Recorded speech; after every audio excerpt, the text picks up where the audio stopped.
Good morning, everyone. Welcome back to the accountancy classes. Today we will discuss about goods and services tax, that is GST. आज हम पढ़ेंगे कि GST क्या होता है, What are the benefits of GST, GST का क्या कारण है कि GST इंडिया में आया, देन क्या चेंजेस हमारे इंडिया के टैक्सेशन में आए हैं कि हमारी इंडिया के टैक्सेशन सिस्टम में जीएसटी के आने से हमारी इंडिया का टैक्स कैलकुलेशन सिस्टम कैसे इफ़ेक्ट हुआ है। तो आज हम यही सब कुछ पढ़ेंगे। तो सबसे पहले हमारे पास जो ये जीएसटी है ये एक टैक्स है। टैक्स यानी कि वो अमाउंट जो गवर्नमेंट कलेक्ट करती है लोगों से, और यही अमाउंट की बेसिस के ऊपर गवर्नमेंट हमारे देश को सर्विसेज प्रोवाइड करती है। तो जीएसटी वो टैक्स है जो गुड्स और सर्विसेज दोनों पे एप्लीकेबल है। गुड्स फॉर एग्जांपल जैसे हमारे प्रोडक्ट्स, हमारे क्लोथ्स, हमारा लैपटॉप, हमारा मोबाइल फ़ोन, और सर्विसेज जैसे कि हमने रेस्टोरेंट में खाना खाया, तो हमारा जो जीएसटी है गुड्स और सर्विसेज दोनों के ऊपर एप्लीकेबल है। इंडिया में जीएसटी 1 जुलाई 2017 को एप्लीकेबल हो गया था। जीएसटी एक टैक्स है। जीएसटी के आने से पहले हमारे पास दो तरह के टैक्स होते थे, indirect tax and direct tax. Direct tax में हमारे पास इनकम टैक्स होता था। इनकम टैक्स वो टैक्स है जो हमारी इनकम के ऊपर डायरेक्टली लगता है। अगर हमारी इनकम एग्जम्पशन लिमिट से ज़्यादा हो गई है तो हमें वो एक्सेस ऑफ अमाउंट के ऊपर टैक्स पे करना होता है। एग्जम्पशन लिमिट वो लिमिट होती है जहाँ तक हमारे इंडिया की गवर्नमेंट के अकॉर्डिंग टैक्स नहीं लगता। अगर हमारी इनकम उस टैक्सेशन उस एग्जम्पशन लिमिट से ज़्यादा हो जाती है तो हमें एक्सेस ऑफ अमाउंट के ऊपर टैक्स पे करना पड़ता है। और ऐसे ही इंडिया में और कई टैक्स होते थे जैसे कि एंटरटेनमेंट टैक्स, जैसे हमने फिल्म देखी, मूवी देखी तो मूवी की टिकट के ऊपर लगा हुआ tax, custom duty, excise duty, सामान बाहर से इंपोर्ट एक्सपोर्ट करवाया। तो ऐसे हमारे देश में कई तरह के टैक्स होते थे। लेकिन यही सभी टैक्सेस को ख़त्म करने के लिए इंडिया में जीएसटी आया। जीएसटी इंडिया में लाया गया। ये वो टैक्स है जो कंजम्पशन बेस्ड टैक्स है। ये वो टैक्स है जो गुड्स एंड सर्विसेज की सप्लाई के ऊपर लगता है। ये टैक्स वहाँ पे लगता है जहाँ पे ये गुड्स और सर्विसेज कंज्यूम्ड होते हैं, ना कि वो जगह जहाँ पे ये गुड्स और सर्विसेज मैन्युफैक्चर होते हैं। तो ये जो टैक्स है ये हमेशा हमारी जो गुड्स और सर्विसेज में वैल्यू ऐड होती है उसके ऊपर लगता है। टैक्स लगाने के लिए ज़रूरी है कि हमारा टैक्स पेयर जो है रजिस्टर्ड होना चाहिए, और इसी टैक्सेशन का जो हमने अपने इनपुट के ऊपर, जो हमने अपनी परचेजेस के ऊपर टैक्स पे किया होता है, हमें अपनी सप्लाई के ऊपर टैक्स पे करने वक्त उसका क्रेडिट मिल जाता है। तो जीएसटी एक टैक्स है जो हमने इन्हीं सभी इनडायरेक्ट टैक्सेस को ख़त्म करने के लिए अपने देश में लागू किया है। तो द मेन रीज़न्स कि हमें अपने देश में जो हमारे टैक्स के ऊपर टैक्स लगता था, हमारे देश में कास्केडिंग इफ़ेक्ट का खेल चल रहा था, हमें उस देश के अंदर उस इफ़ेक्ट को ख़त्म करना था। तो पहले क्या होता था, हमारे पास जब एक प्रोडक्ट बनता था तो सबसे पहले प्रोडक्ट प्रोड्यूसर से कस्टमर तक पहुंचने तक कई स्टेजेस को क्रॉस करके जाता था।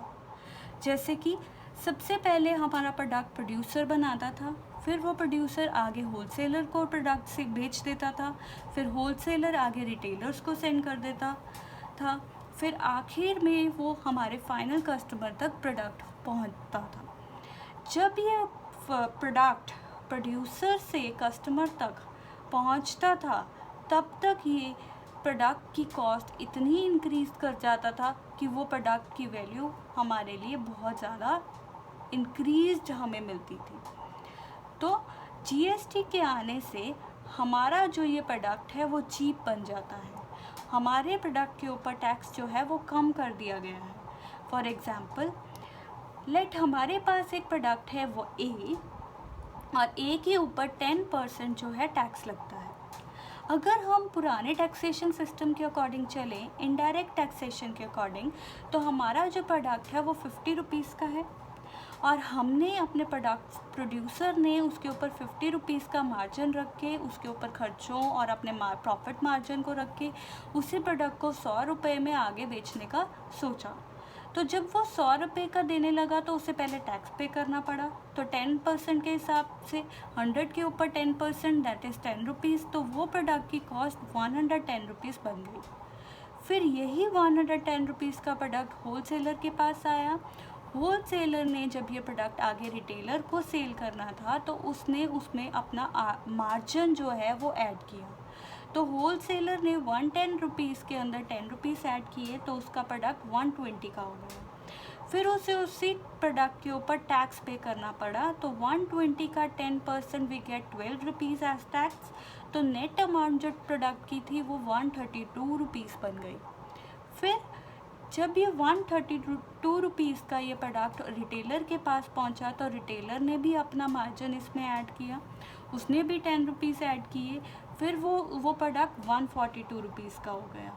जब ये 142 रुपीज़ का हुआ तो रिटेलर को भी टैक्स पे करना पड़ा, तो उसका 10% बना 14.2। तो ये जब हमने ऐड किया तो हमारे पास जब ये कस्टमर तक ये प्रोडक्ट पहुंचा तो ये 50 रुपीज़ का प्रोडक्ट 156.2 रुपीज़ का बन गया। लेकिन जब हमारे पास जीएसटी आया तो जीएसटी में कहा गया कि जीएसटी वो टैक्स है जो सिर्फ़ और सिर्फ एडिशनल वैल्यू के ऊपर लगेगा। तो यानी कि हमारी उसी एग्जाम्पल में जो प्रोडक्ट हमारा 50 रुपीज़ का था उसके ऊपर जब टैक्स लगा, सबसे पहले उसके ऊपर हमने एडिशन की, अपना मार्जिन रखा 50 रुपीज़ का, तो ये हमारा प्रोडक्ट 100 रुपीज़ का हो गया। तो जीएसटी के अकॉर्डिंग वैल्यू एडिशन के ऊपर टैक्स लगता है, तो 50 का 10% मीन्स 5 रुपीज़ टैक्स लगा, तो ये प्रोडक्ट हमारा 105 रुपीज़ का बना।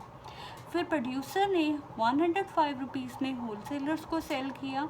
होलसेलर ने भी अपना मार्जिन 10 रुपीज़ ही रखा, लेकिन जब होलसेलर को इस प्रोडक्ट को टैक्स पे करना था तो उसको इस 10 रुपीज़ के ऊपर टैक्स पे करना था। तो 10 रुपीज़ का 10% कितना हुआ 1, तो उसने टैक्स पे किया ₹1, तो प्रोडक्ट की वैल्यू बन गई 116 रुपीज़।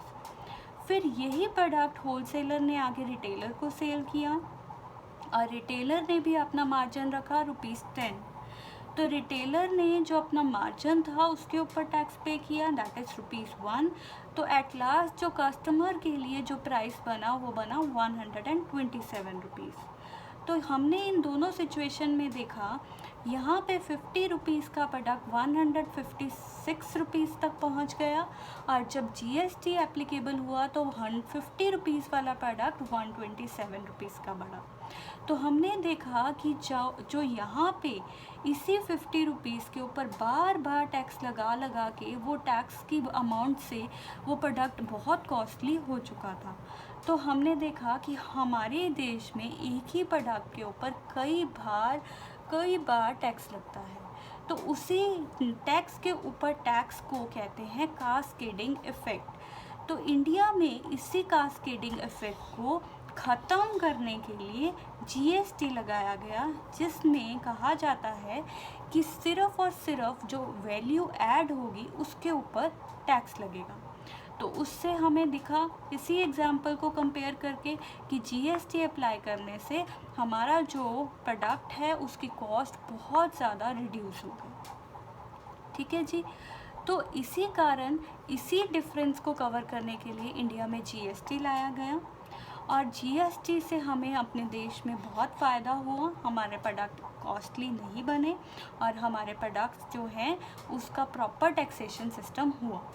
तो इंडिया में जो अलग अलग जगह पे टैक्स कलेक्ट होते थे अब वो बहुत ही सिंप्लीफाइड वे में टैक्स कलेक्शन स्टार्ट कर दी गई। तो हमारे जीएसटी में 3 टाइप्स होती हैं, CGST, SGST and IGST. CGST होता है central GST, SGST means state GST and IGST means integrated GST. CGST और SGST का टोटल IGST होता है। तो CGST वो GST है, वो टैक्स है जो इंट्रा स्टेट गुड्स की सप्लाई के ऊपर लगता है, और इसको लगाने वाला कौन है? Central government. तो अगर हमारे एक ही स्टेट के अंदर गुड्स ट्रांसफ़र हो रहे हैं, सप्लाइड हो रहे हैं, उनकी सप्लाई हो रही है, तो उसके अंदर उस सप्लाई के ऊपर लगने वाला टैक्स जो सेंट्रल गवर्नमेंट अप्लाई करेगा उसे कहते हैं CGST। और अगर यही टैक्स इंट्रा स्टेट सप्लाई के ऊपर स्टेट गवर्नमेंट लेवी कर रहा है तो उसे कहते हैं SGST। फिर लास्ट में हमारे पास आता है IGST। अगर हमारे देश में एक स्टेट के साथ दूसरे स्टेट की कोई सप्लाई हो रही है गुड्स और सर्विसेज की, तो उस सप्लाई के ऊपर लगने वाला टैक्स और उस सप्लाई के ऊपर लगा हुआ टैक्स जो कलेक्ट करेगा सेंट्रल गवर्नमेंट होगा, और इस टैक्सेशन को कहते हैं IGST। इस टैक्सेशन सिस्टम को कहते हैं IGST। तो हमने यहाँ पे एक वर्ड पढ़ा था कि GST जो है सप्लाई पे लगता है, ये वो टैक्स है जो कंजम्पशन के ऊपर लगता है उस स्टेट में जहाँ पे गुड्स कंज्यूम किए गए हैं। ये टैक्स उस स्टेट में नहीं लगता जहाँ पे गुड्स मैन्युफैक्चर किए गए हैं। तो GST हमेशा हमारी वैल्यू एडिशन पे लगता है। जो भी रजिस्टर्ड टैक्स पेयर होता है उसी को ही टैक्स पे करना पड़ता है, वही टैक्स पेयर होता है, और इसमें हमें इनपुट टैक्स क्रेडिट मिलता है।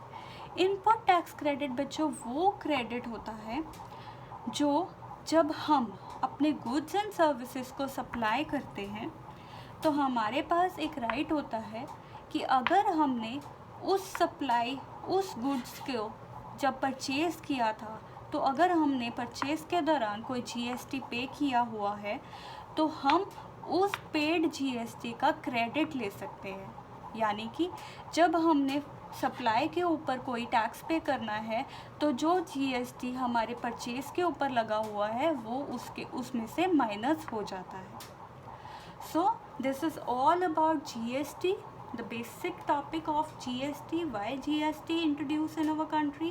तो ये हमें बेनिफिट्स मिले, ये हमारे टाइप्स हुए, और ये इनडायरेक्ट टैक्सेस को ख़त्म करके हमारे पास एक टैक्स आया। तो this is very important topic. Tomorrow we will do another topic. See you tomorrow. Thank you.